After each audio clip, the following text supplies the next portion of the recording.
تمام صحابہ عادل ضابط ہیں، تو وہاں اس بات کا خدشہ کیونکہ باقی نہیں رہتا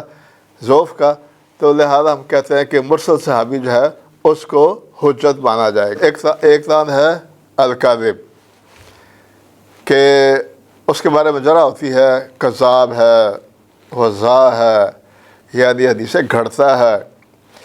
تو اب جس راوی کے بارے میں محدثین یا ائمہ جرح تعدیل کہہ دیں کذاب ہے یا وضاع ہے، تو اس کی روایت کو ہم کہتے ہیں کہ وہ روایت جو موضوع کہلائے گی۔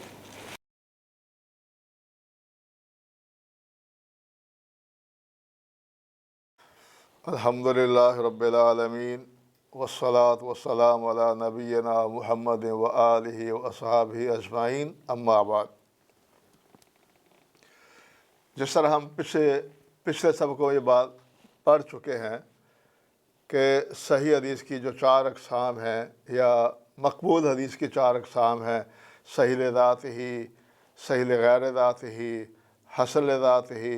حسن لغیر ذات ہی۔ اسی طرح ضعیف کی بھی اقسام ہیں۔ عمومی طور پر تو لفظ ضعیف ہے وہ ہر ضعیف حدیث کو کہا جاتا ہے، وہ اس کے ضعف کا سبب کوئی بھی ہو، اس حدیث کے ضعیف ہونے کا سبب کوئی بھی ہو، تو عمومی طور پر وہ ساری کی ساری قسمیں ضعیف کے اندر ہی شامل ہوتی ہیں۔ ان تمام، اب جیسے ہم معلق ہم کہتے ہیں یہ ضعیف ہے، مرسل ضعیف ہے، منقطع ضعیف ہے، موضوع ضعیف ہے، تو ضعیف کی بے شمار شکلیں ہیں، لیکن عمومی طور پر جو ایک مشترکہ نام ہے اس کو ہم کہتے ہیں ضعیف۔ اس سے ہمیں سمجھ آتی ہے کہ اس حدیث کے ضعیف ہونے کا کوئی نہ کوئی سبب ایسا ہے جس کی وجہ سے وہ روایت جو ہے وہ ضعیف ہو جاتی ہے۔ یعنی صحیح کی جو شرائط ہیں ان میں سے کوئی اگر خلل آ جائے تو پھر وہ حدیث نیچے چلی جاتی ہے۔ تو پہلا اس حوالے سے جو ہمارا درس ہے وہ ہے ایک مقبول قسم جس کی 4 صورتیں ہم نے پیچھے بیان کر دی، اس کے مقابلے میں ہے خبر مردود، اور پھر اس خبر کے مردود ہونے کے اسباب کیا ہے، یعنی کیا علت یا کیا خرابی اور کیا کمی ہے جس وجہ سے ہم اس حدیث کو ضعیف کی اقسام میں شامل کر لیتے ہیں۔ پہلا سبب تو ہے کہ سند میں راوی کا ساقط ہونا، سقط فی الاسناد۔ یہ بھی ہم پیچھے بیان کر چکے ہیں کہ 4 طرح کا انقطاع ہوتا ہے، معلق ہوتی ہے، مرسل ہوتی ہے، موصل ہوتی ہے، منقطع ہوتی ہے۔ معلق جب مصنف کا شیخ ساقط ہو، شروع سے یا شروع سند سے راوی ساقط ہو، اس کو معلق کہیں گے۔ مرسل جب صحابی ساقط ہو تو اس کو مرسل کہیں گے، اور اگر جو درمیانی سند کا وہاں کوئی راوی ساقط ہو جائے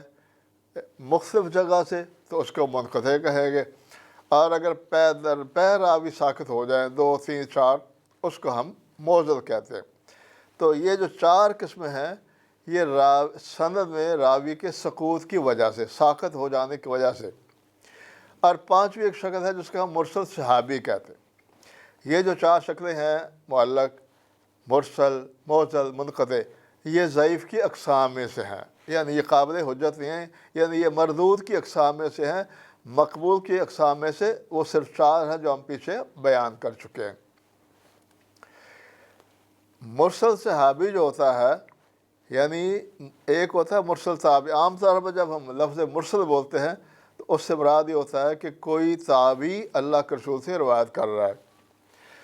اور مرسل صحابی یہ ہوتا ہے کہ کوئی صحابی اللہ کے رسول سے بیان کر رہا ہے لیکن وہ روایت اس نے اللہ کے رسول سے نہیں سنی، لیکن ہے صحابی وہ، یعنی اس نے اللہ کے رسول کا زمانہ پایا ہے، آپ سے اس کی ملاقات موجود ہے، تو اس کو ہم حجت مانتے ہیں۔ یعنی مرسل صحابی حجت نہیں ہوتی، اس میں بھی کچھ درجات ہیں، کچھ خاص تابعین ہیں،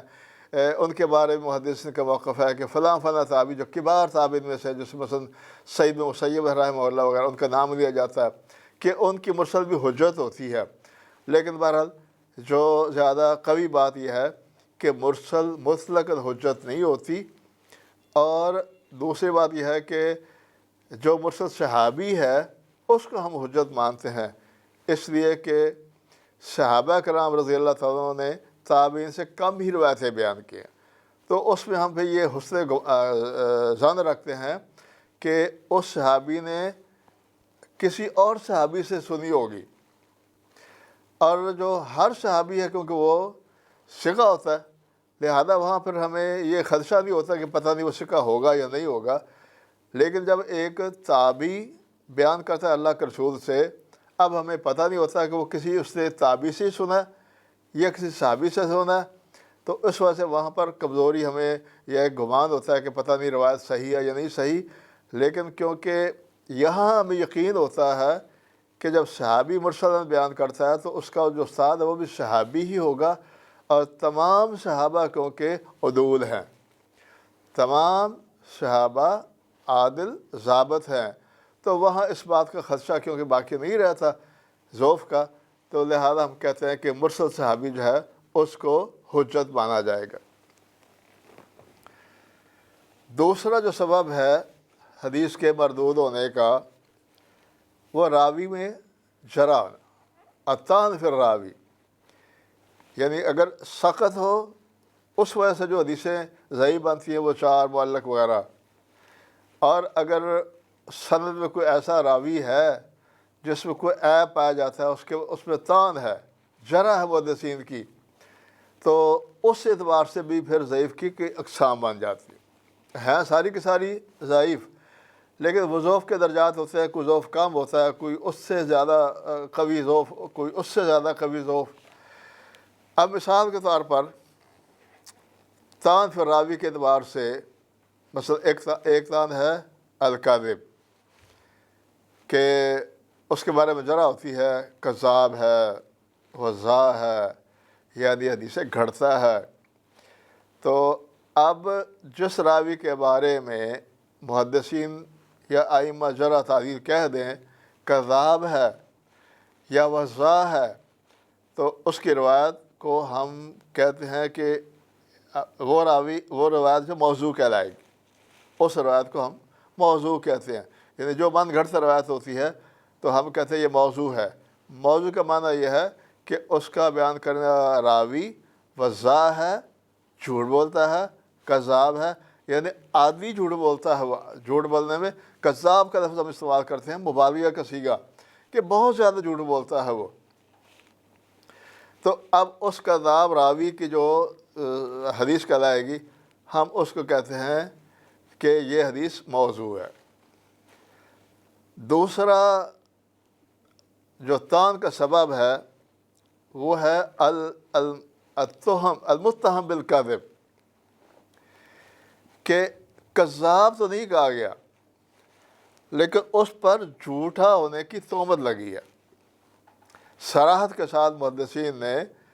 کیونکہ اس کو صراحت کے ساتھ جو وہ کذاب نہیں کہا، وضاع نہیں کہا، لیکن متہم بالکذب، متہم بالوضع، یعنی اس پر تہمت لگی ہے جھوٹا ہونے کی، یا اس پر تہمت لگی ہے کہ یہ حدیثیں گھڑتا ہے، حدیثیں یہ بناتا ہے۔ اب اس کا درجہ موضوع سے ذرا سا کم ہے۔ اب جس سند میں راوی متہم بالکذب ہو تو ہم اس حدیث کو کہتے ہیں متروکن، وہ موضوع، اور یہ راوی جس کے سند میں راوی متہم بالکذب ہو یا متہم بالوضع ہو تو اس کی روایت کو ہم کہتے ہیں متروکن، کہ یہ راوی، اس کی حدیث متروک ہے، یعنی محدثین نے اس کی روایت لینے سے انکار کر دیا ہے، یعنی ترکوہ ہو، محدثین نے اس کی روایت لینے سے انکار کر دیا ہے، سب محدثین نے اس سے روایت لینا چھوڑ دی ہے،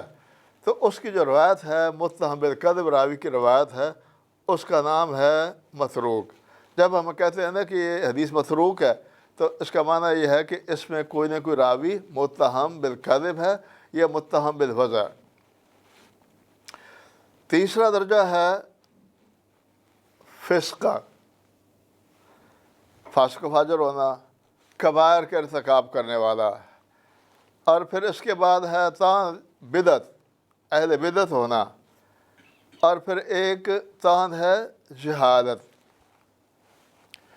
اب ہیں یہ ساری کی ساری جو اقسام ہیں کہ وہ ساری کی ساری ضعیف کے زمرے میں آتی ہے. راوی فاسق و فاجر ہے یا راوی بدعتی ہے، اس کے عقیدے میں ایسی کوئی بدعت پائی جاتی ہے، عمل میں تو کی بجائے اس کے عقیدے میں ایسی بدعت ہے، اور پھر وہ راوی حدیث بھی وہ بیان کرتا ہے جو اس کی بدعت کی تائید کر رہی ہوتی ہے، تو گویا کہ اپنی بدعت کی تبلیغ کا بہانہ بناتا ہے، وہ روایت بیان کرتا ہے تو اس کی روایت کو نہیں لیا جاتا. اور ایک سبب ہے جہالت. ایک راوی ہوتا ہے مجہول الحال اور ایک راوی ہوتا ہے مجہول العین. مجہول العین راوی وہ ہوتا ہے کہ ایک راوی اس سے دو ثقہ راوی بیان کرے، اس کا شاگرد ثقہ ہے، لیکن ان دونوں میں سے کسی شاگرد نے یا ان دونوں کے علاوہ کسی تیسرے محدث نے اس شیخ کی توثیق نہیں کی. اس کے بارے میں ہمیں پتہ نہیں ہے کہ جس سے روایت کی جا رہی ہے، جس سے روایت کرنے والے دو ثقہ ہیں، تو جس سے وہ روایت کر رہے ہیں ان دونوں میں سے کسی نے بھی اپنے شیخ کی توثیق نہیں کی، یعنی خاموش ہے. مجہول کا معنی یہ نہیں ہوتا کہ ہمیں اس کے نام کا پتہ نہیں، ہمیں نام کا پتہ ہوتا ہے.